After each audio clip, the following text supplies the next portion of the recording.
लोग लगातार मिल रहे हैं और लगभग देख रहा हूं मैं, जो जहां बैठता है वैसे ही बैठ जाता है। मैंने तो किसी के चिन्हित नहीं की सीट, लेकिन लगभग वैसे ही बैठे ही दिखाई दे रहे हैं मुझे आप लोग। हाँ, मैं सबसे पहले महेंद्र राजभर जी और उनके सभी पदाधिकारी, उनके संगठन से जुड़े हुए सभी सदस्यों का भी आज समाजवादी पार्टी के कार्यालय में लोहिया सभागार में बहुत बहुत स्वागत और बहुत बहुत धन्यवाद देना चाहता हूं। सुहेलदेव सम्मान स्वाभिमान पार्टी के हमारे सभी साथी जो उन्होंने सुझाव और राय दी हैं, हम लोग सब मिलकर के काम करेंगे। आज के दिन हम सब जब लोग एक साथ बैठे हैं तो जनगणना की जो बहुत पुरानी मांग थी कि जातियों को गिना जाए, जाति के आधार पर आरक्षण हो, सबका हक मिले, सबको बराबरी से उनकी आबादी के हिसाब से हक और सम्मान मिल जाए।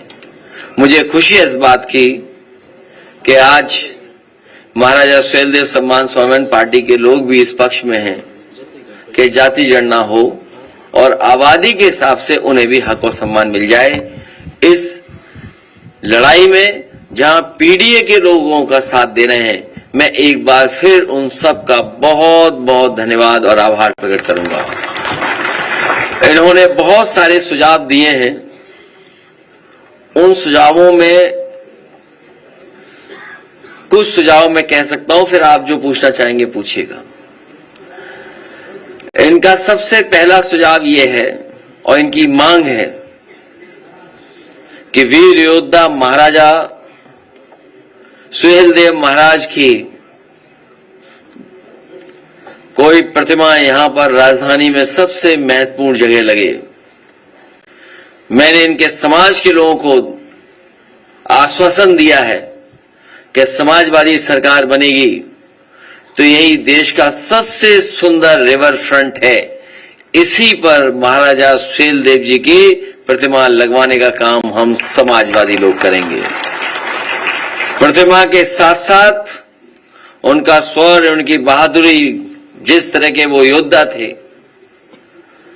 जो उनके हाथ में तलवार होगी, वो तलवार भी सोने के साथ चमकती हुई दिखाई देगी। वो अगर अष्ट धातु या सोने को मिलाकर के बनानी पड़ेगी तो महाराजा सुहेलदेव जी की तलवार यहां पर चमकेगी, राजधानी में रिवर फ्रंट पर, जो सबसे सुंदर और सबसे कीमती जगह है। साथ ही में जो उन्होंने और सुझाव दिए, हम उनके सभी सुझावों पर अमल करेंगे और उनको साथ लेकर के हम लोग आगे बढ़ेंगे। जिस तरीके से इनके समाज ने और इनके साथ साथ पीडीए समाज ने हमें लोकसभा में और पिछले विधानसभा में जो सहयोग और समर्थन दिया था, हमें उम्मीद है कि आने वाले समय में जब 2027 में हम लोग चुनाव लड़ने जा रहे हैं, इनके समाज का पूरा समर्थन हम समाजवादियों के साथ होगा। बहुत बहुत धन्यवाद।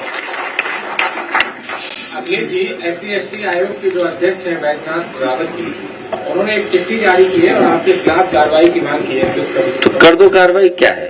और मैं वहां पर रिपोर्टिंग करने गया तो सैकड़ों दलित जो उनके पास अपनी समस्याओं को लेकर आते हैं, लेकिन उनकी समस्याओं का निस्तारण किसी प्रकार से नहीं होता है और किराया भत्ता भी लगता है। तो आप इस पर क्या कहेंगे कि आपकी अगर सरकार आती है तो जो दलित परिवार जो दूर दराज से आते हैं, उनके किराए भत्ते को लेकर के और उनकी समस्या को लेकर। बहुत अच्छा सुझाव दिया हमारे साथी ने।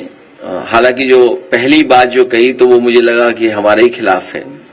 खैर, ये सच्चाई है कि हमारे गरीब को न्याय नहीं मिल रहा है। हमारे गरीब और खासकर पिछड़े और दलित समाज के जो लोग हैं, उनके साथ हर स्तर पर भेदभाव हो रहा है। अगर वो अपनी सामान्य समस्या को भी लेकर के जाएं, तो भी अधिकारी अनसुनी कर रहे हैं। और कई बार हम लोग सुनते हैं कि जो कुर्सी पे बैठे लोग हैं वो अपमानित कर रहे हैं।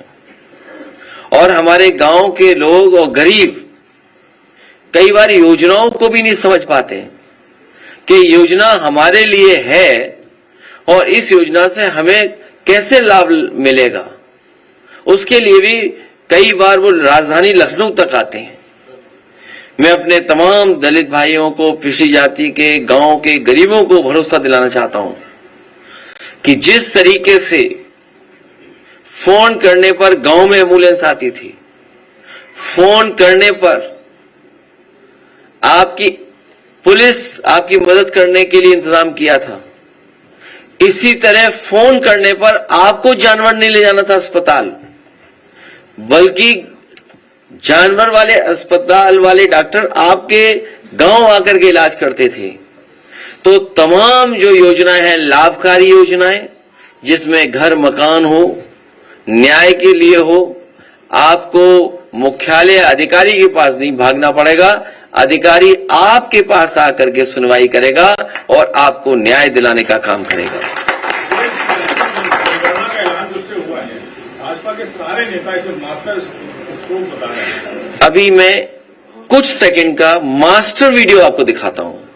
कहेंगे मास्टर वीडियो दिखाइए, चमत्कारी वीडियो दिखाइए। अभी रुक जाओ, अभी तब मत भागो, रुक जाओ।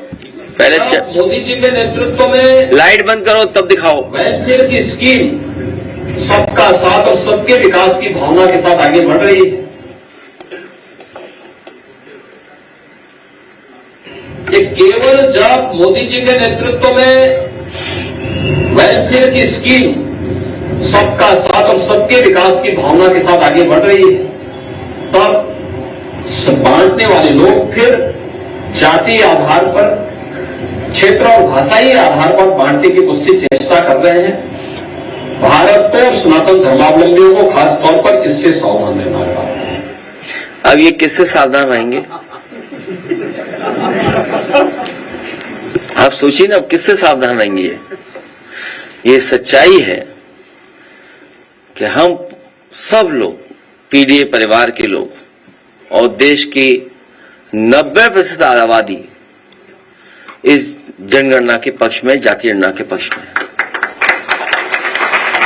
ये पहला कदम है, ये पहला कदम है। इसके बाद हम सबको अपनी आबादी के हिसाब से हक और सम्मान मिल जाए, यही हमारे बाबा साहब भीमराव अम्बेडकर जी का सपना था, यही हमारे संविधान की प्रस्तावना है।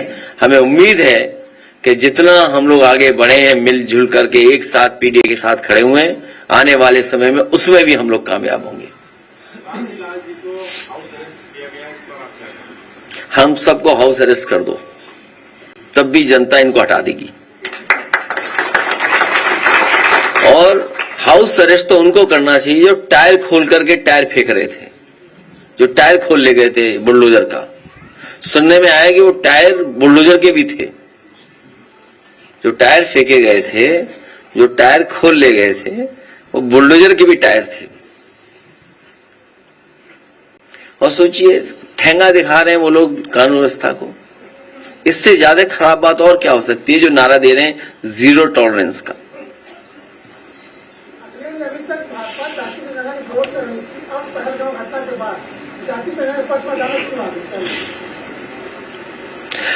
कल भी मैंने कहा, फिर मैं कहता हूं, इंटरनल सिक्योरिटी, बॉर्डर सिक्योरिटी बड़ा इशू है, वो रहेगा। जाति जनगणना एक बहुत लंबी लड़ाई के बाद हम लोग यहां पहुंचे और अभी बहुत लंबी लड़ाई लड़नी पड़ेगी, तब हक और सम्मान मिलेगा।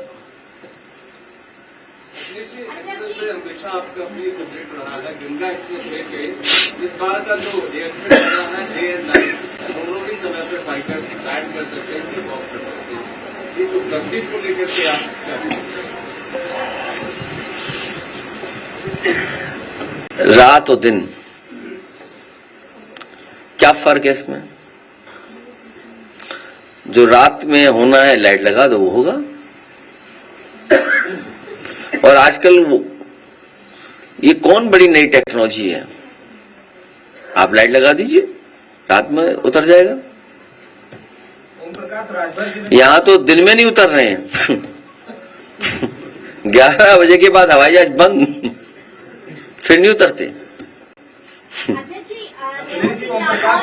तो ये कोई नई टेक्नोलॉजी नहीं है।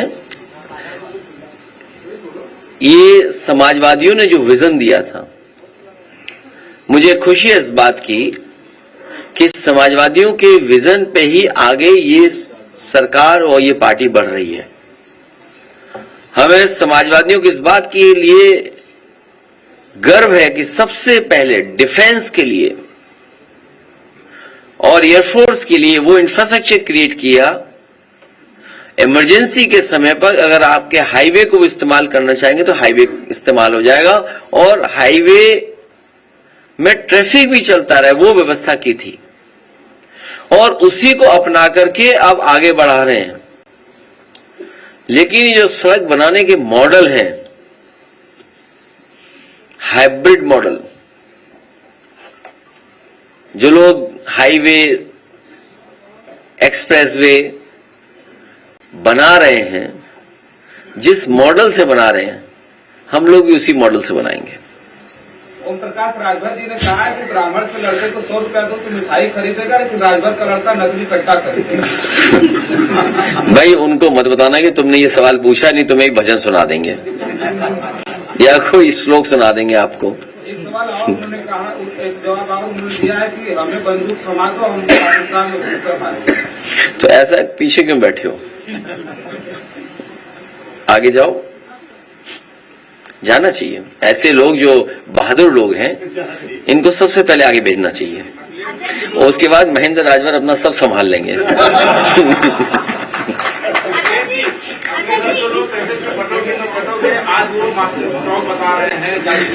तुमने सुना नहीं अभी क्या कहा मैंने?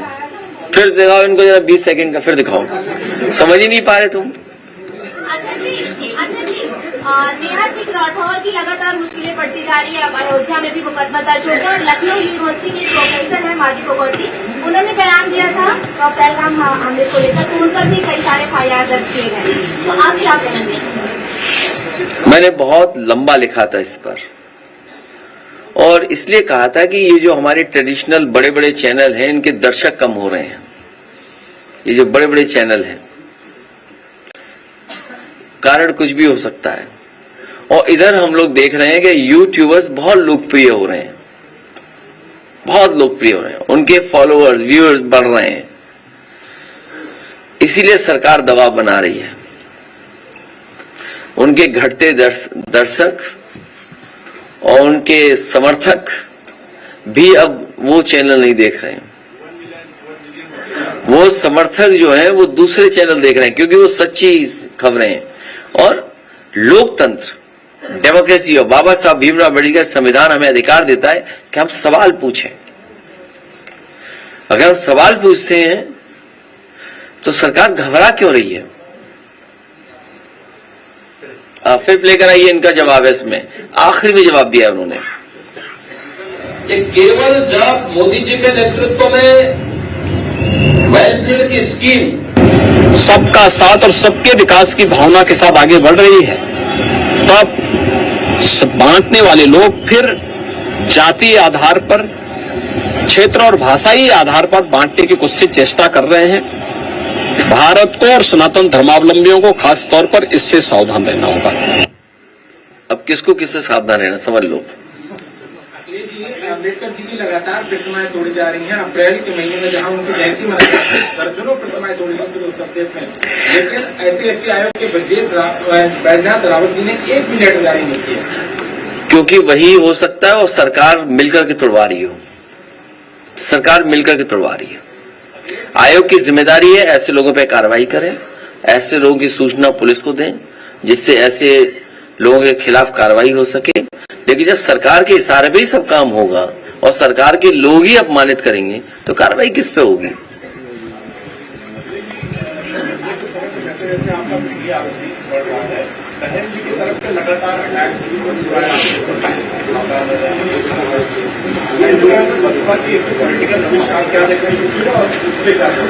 हम तो ये कहेंगे कि अगर कोई और भी आना चाहेगा तो हम लोग ले लेंगे साथ।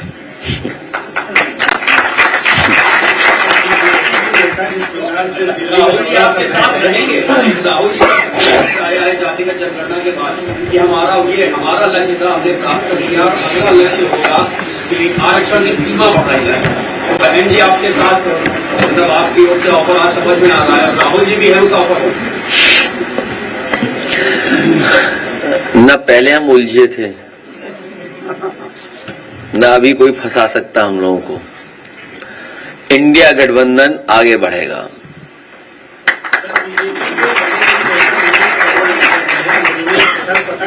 क्या चीज?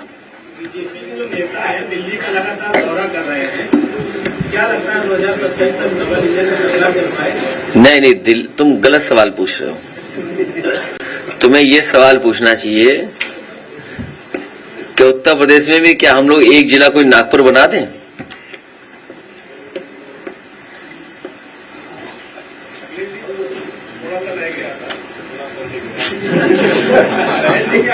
जवाब आपका रहेगा या क्या है? पहले ही सावधान रहना चाहिए। नहीं, हम लोग बिल्कुल सावधान है बीजेपी से। हम लोग बहुत सावधान है बीजेपी से। उनकी राय ठीक है, हमें सावधान रहना चाहिए बीजेपी से। अजय जी, एक सवाल ये है कि नेपाल से सटे जितने भी जिले हैं, चाहे बहराइच हो, बलराम हो, सिद्धार्थनगर हो, वहाँ मस्जिद मदरसों को अवैध करके कार्रवाई की जा रही है और ये कहा जा रहा है कि वहाँ पर अवैध गतिविधियां हो रही है, मान्यता प्राप्त, जबकि मान्यता देने की 9 साल की प्रक्रिया शुरू हुई है, मान्यता ही नहीं हुई। और फिर दूसरा सवाल एक ये है कि तमाम शहरों में सर सड़क के ऊपर सड़क बनाए जा रहे हैं, सड़क ऊंची हो रही है, डिवाइडर को तोड़ करके फिर उल्टा कर रहे हैं। ऐसे में बरसात के मौसम में लोगों के घरों में पानी भर जा रहा है और उसकी राजस्व का भी बड़ा नुकसान होता है। तो ये सड़क बनाने की कोई प्रक्रिया होती है या सोचा करके इसको पहाड़ बना सकते हैं? पहला सवाल बहुत सीरियस है और बहुत महत्वपूर्ण है, क्योंकि जिस तरह का सरकार का व्यवहार है, जो आसमान में तलवार घुमाए उन पे कोई कार्रवाई नहीं, वो जान को मारने की धमकी दें उसके लिए कोई कार्रवाई नहीं। अगर हम पीड़ित दुखी परिवारों से मिलना चाहें, राजीव सुमन जी हमारे जा रहे थे मिलने, आप मिलने नहीं देना चाहते हो। और जब से कम्युनल पॉलिटिक्स को खत्म किया है समाजवादियों ने और इंडिया गठबंधन से, और जिस तरह का भारतीय जनता पार्टी का लगातार वोट का ग्राफ नीचे जा रहा है, उससे वो घबराए हुए हैं। वो अपने समर्थकों को, कट्टर समर्थकों को एकजुट रखने के लिए कभी मदरसों पे कार्रवाई, कभी माइनॉरिटीज पे कार्रवाई, कभी वक्फ बिल लाना, ये जो नफरत की राजनीति वो अपने वोट को संभालने के लिए कर रहे हैं। नक्शा पास है कि नहीं है, ये पुलिस का काम नहीं है। आखिरकार बनने किसने दिया, बन कैसे गया? अगर नक्शा पास नहीं तो एक व्यवस्था है कि वो नक्शा पास कराएंगे, कंपाउंडिंग है, बहुत सारे तरीके हैं, लेकिन क्योंकि उन्हें चिन्हित किए हैं, मैं आपसे कह रहा हूं कि सबसे ज्यादा इलीगल हाउसेस अगर किसी के तो भारतीय जनता पार्टी के इलीगल हाउसेस और इलीगल कंस्ट्रक्शन अगर किसी ने किया, जमीनें सबसे ज्यादा रजिस्ट्रियां किसने कराई? भारतीय जनता पार्टी के लोगों ने। आप देखिए कि अधिकारी का ईमान देखिए, एक अधिकारी का ईमान कितना अच्छा, हमने तो अखबार में पढ़ा कि उसने अपने नाम पर एक भी फ्लैट नहीं रखा। एक अधिकारी लापता है, अंडरग्राउंड है, वो मुख्यमंत्री आवास में है। तो ये जो कम्युनल पॉलिटिक्स खत्म हुई है, समाजवादियों ने और पीडीए ने कम्युनल पॉलिटिक्स खत्म की, इसलिए ये जानबूझ करके अन्याय कर रहे हैं।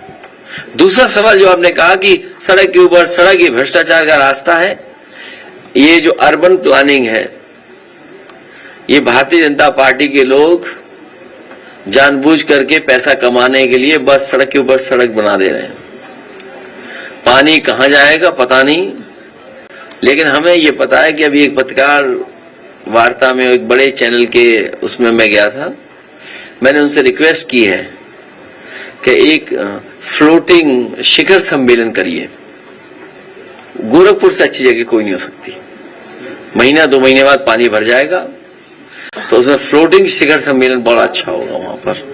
27 का तो चुनाव है, 27 का चुनाव है, एक भारतीय जनता पार्टी की सोच है जिसकी वजह से वो हमेशा जीती है। मैं बात करूंगी हिंदू मुस्लिम की। मेरे पास कुछ बच्चे आते हैं जो कि अभी से सीख रहे हैं, तो वो मुझसे सवाल करते हैं कि अगर अखिलेश यादव की सरकार आ गई तो मुस्लिम हम पे हावी हो जाएगा, तो इसका क्या रिप्लाई देना चाहेंगे? वो सोच कैसे बदली जाएगी? वो एक सोच बन चुकी है।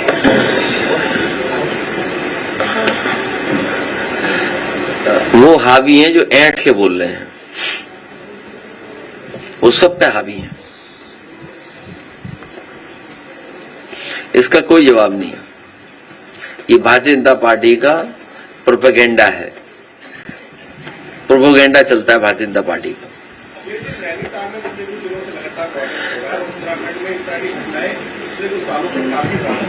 ये इसलिए हो रहा है क्योंकि भारतीय जनता पार्टी की कम्युनल पॉलिटिक्स का खात्मा हो रहा है।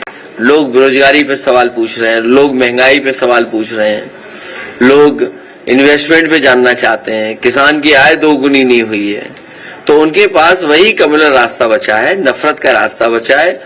इसीलिए जानबूझ करके प्रोपेगेंडा भी यही करते हैं वो, और लोगों को गुमराह भी यही करते हैं। जो नैनीताल में हो रहा है वो इस सोच की वजह से हो रहा है, जहां यहां से सवाल आया था। हिटलर के जमाने में केवल एक प्रोपेगेंडा अधिकारी होता था, मिनिस्टर। ये तो सरकार पूरा झूठा प्रोपेगेंडा करती है, पूरा का पूरा।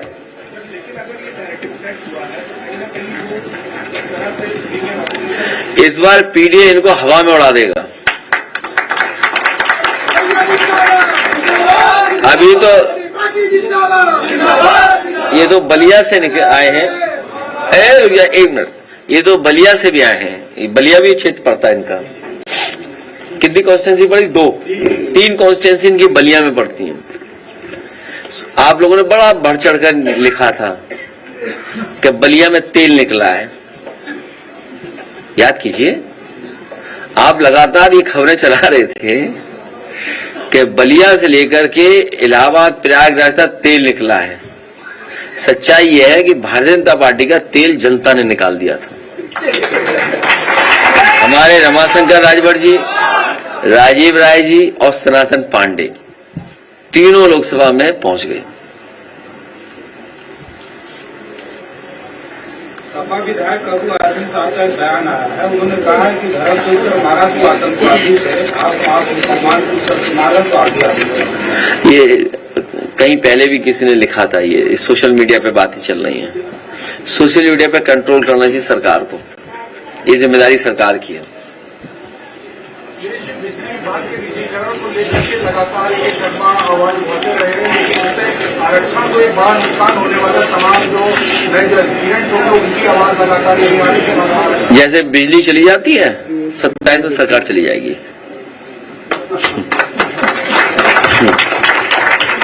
ये जो प्राइवेटाइजेशन कर रहे हैं, कितना समझाया आपको, एक भी बिजली का कारखाना नहीं लगाया इन्होंने।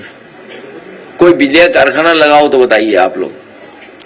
आप लोग भी जाते होंगे उनकी प्रेस कॉन्फ्रेंस में, उससे पूछा करिए आप कि भाई कोयले से बिजली बनाने वाला कोई कारखाना दिल्ली से आपने मेहनत करके लगवाया कि नहीं लगवाया? एक भी बड़ा कारखाना नहीं लगवाया।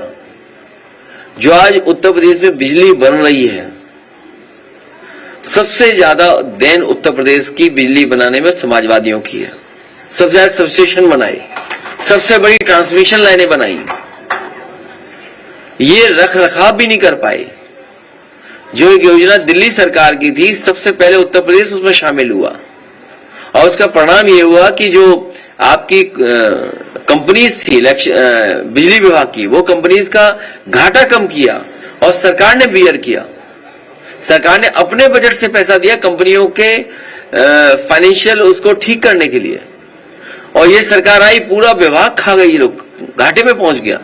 तो ये छड्डी नहीं और क्या करेंगे, बेचेंगे नहीं तो और क्या करेंगे। ये प्राइवेटाइजेशन जानबूझ कर कर रहे हैं, और आने वाले समय में जाति गणना के बाद ये बात उठेगी कि प्राइवेट संस्थाओं में भी आरक्षण होना चाहिए।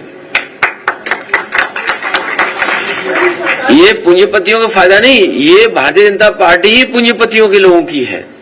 ये स्कीम बनाते हैं मुनाफे की, ये हर स्कीम बनाते हैं अपने पैसे कमाने के लिए, स्कीम जनता की सुविधा के लिए नहीं बनाते, और हर काम सपनों में कर रहे हैं लोग।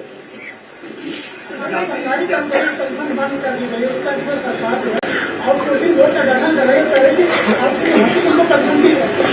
समाजवादी सरकार बनेगी तो ओल्ड पेंशन स्कीम को लागू किया जाएगा, आउटसोर्स को स्टेप बाय स्टेप खत्म किया जाएगा, परमानेंट सरकारी नौकरी दी जाएगी और अग्निवीर व्यवस्था खत्म हो, उस दिशा में भी काम करेंगे।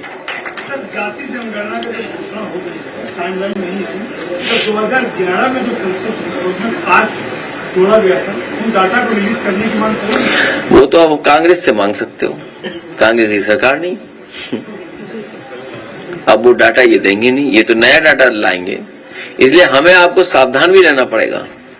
जिस तरह की ये चुनावी धांधली करते हैं, ये जो चुनावी धांधली करते हैं, इनके लोग पकड़े गए सीसीटीवी पर, बैलेट गड़बड़ कर रहे थे, अभी बंदूक लगा करके वोट छीन लिया, अपने अधिकारी लगा करके वोट नहीं डालने दिया, अपने लोगों से 3-3 4-4 वोट डलवा दिए। तो जिस तरह ये इलेक्शन में धांधली करते हैं, उससे भी सावधान रहेगा, कहीं ये जनगणना में धांधली न करें। इसीलिए हम राजभर समाज के लोगों को बुलाए और उनसे समर्थन सहयोग मांगे, और ये लोग और हम लोग मिलकर के भारतीय जनता पार्टी की 403 सीटों पे 420 ही नहीं चलने देंगे। हम सब लोग मिलकर के भारतीय जनता पार्टी की 420 को रोकने का काम करेंगे। अल्पसंख्यक आयोग जून 2024 से खाली पड़ा हुआ है, बहुत सारे काम इस पर आते हैं। 2027 में बन जाएगा, फुल रहेगा पूरा, और सब काम अच्छी तरह होंगे। माइनॉरिटी के जितने इंस्टीट्यूशन हैं, चाहे मदरसा बोर्ड हो, जो बैंकिंग हो, वक्फ बोर्ड में चुनाव नहीं हुआ। सर, आपके विधायक ने कई बार विधानसभा अध्यक्ष को चुनाव नहीं हुआ, तमाम इंस्टीट्यूशन खाली पड़े हुए हैं, कमिटियां। ये सभी काम 2027 में समाजी सरकार बनने पर होंगे।